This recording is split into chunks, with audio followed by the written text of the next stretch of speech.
The key to showing that an argument in propositional logic is valid is to show that its argument form is valid. Consequently, we would like techniques to show that arguments form are valid. So we will now develop methods for accomplishing this task. We can always use a truth table to show that an argument is valid. So we do this by showing that whenever the premises are true, the conclusion must also be true. However, this can be tedious approach. It's very time consuming. For example, when an argument form involves 10 different propositional variables, so to use a truth table in showing that an argument is valid, it requires, um, I think, 1,024 different rows. So, sobrang dami. Mahirap yung gawin. Fortunately, we do not have to resort or rely in using truth table.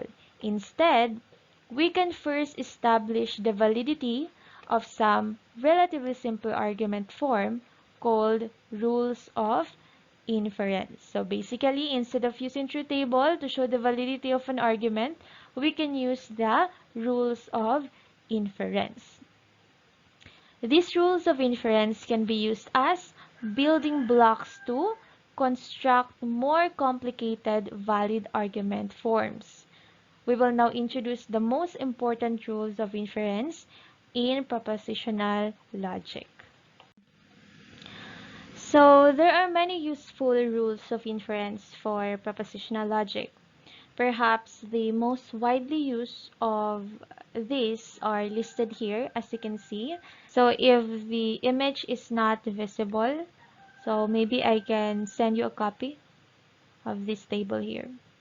So we now give examples of arguments in the following sections that use this rule of inference.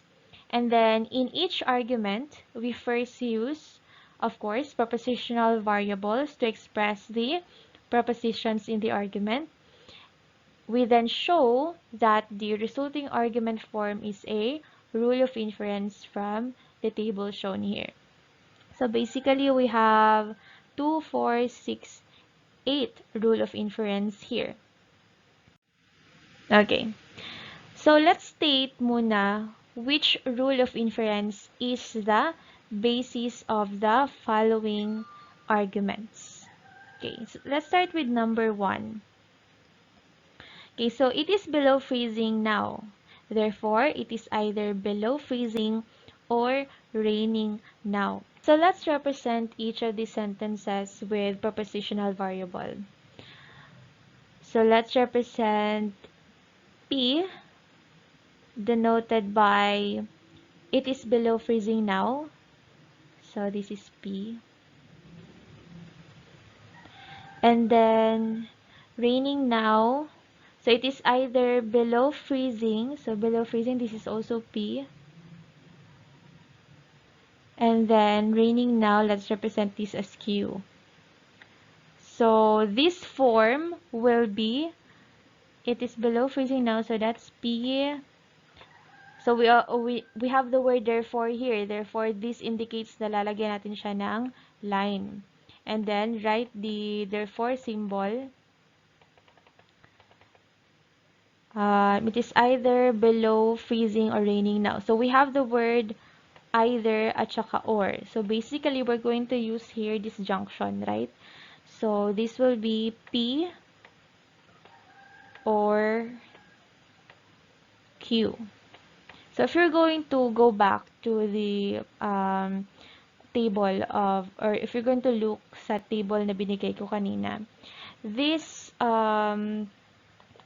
argument here represents, or yung rule of inference na basis niya is sinatawag natin the addition rule.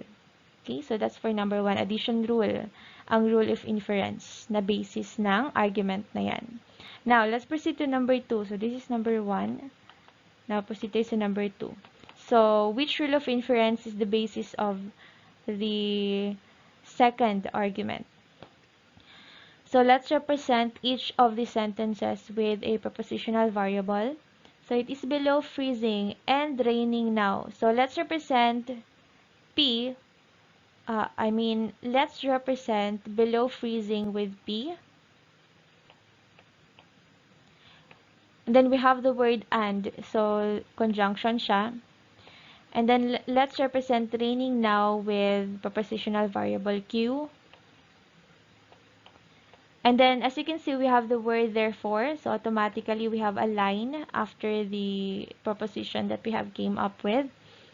And then therefore it is below freezing now. So let's write here the therefore symbol. And then ano yung preposition for it is below freezing now? That is P. So this rule of inference here is the simplification rule. So kindly check na lang dun sa table natin. Now let's proceed to number 3. So which rule of inference is the basis of the third argument? So for this one, let me highlight ano-ano yung mga sentences, no, or mga preposition. Okay, so I have highlighted here the different arguments that we should represent with a prepositional variable. So the yellow highlight represent preposition P. Okay, so we have the preposition or the argument, it rains today. And then yung green naman, that will be our, so let me write, okay. So yung green naman, that will be preposition R, Q na lang, Q. Position Q ang green. This is P. It's also Q. And then our blue here, blue highlight, that is preposition R. Okay, so we have three prepositions. We have P, Q, and R. So let's write the form in order to identify ano yung rule of inference na basis niya. So if it rains today, so if P, so we have here P, then Q. If P, then Q. If P, then Q. And then if Q, if Q, then R. If Q, then R. Then we have the word therefore, so lagyan natin ng line. If it rains today, so that's P. Then we have the blue highlight, that's R. Okay, so this is the form. And by looking at the table, so kindly check na lang. The basis of the third statement is the hypothetical syllogism. Okay, so that's it. Let's proceed to the next topic.